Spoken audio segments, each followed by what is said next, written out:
Je vous le disais à l'instant, le ministre chinois des Affaires étrangères est en Côte d'Ivoire. Il a été reçu cet après-midi par le président de la République, Alassane Ouattara. Les échanges ont porté sur le renforcement de la coopération entre les deux pays. Jérôme Kofi Abolin. Plus d'une heure d'entretien entre le président de la République Alassane Ouattara et le ministre chinois des Affaires étrangères en visite en Côte d'Ivoire. Le chef de l'État et son hôte ont surtout parlé de relations bilatérales. Devant les journalistes à l'occasion d'un point presse, le président de la République a évoqué la vision commune pour ce qui est du renforcement de la coopération entre la Chine et la Côte d'Ivoire. Je tenais à vous remercier d'avoir commencé votre visite en Côte d'Ivoire et nous avons passé près d'une heure et demie à échanger sur la coopération entre la Chine et la Côte d'Ivoire.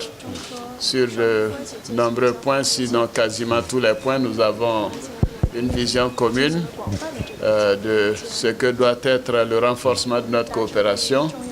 Je tiens à saluer la contribution de la Chine au développement de notre pays, à la solution de la crise post-électorale et dire que maintenant la Côte d'Ivoire est en paix, la Côte d'Ivoire est au travail et nous comptons sur le gouvernement chinois, le président Hu Jintao, le peuple chinois pour nous soutenir, le peuple ivoirien, dans nos efforts de reconstruction et de réconciliation.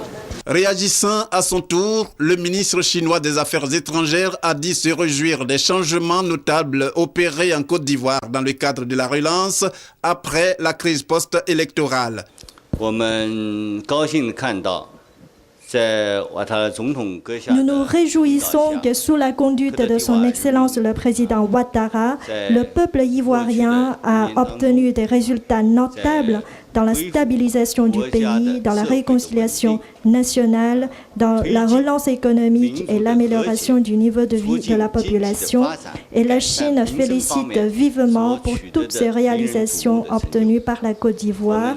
Et la partie chinoise va continuer à soutenir activement les efforts ivoiriens pour la réalisation de la paix et du développement.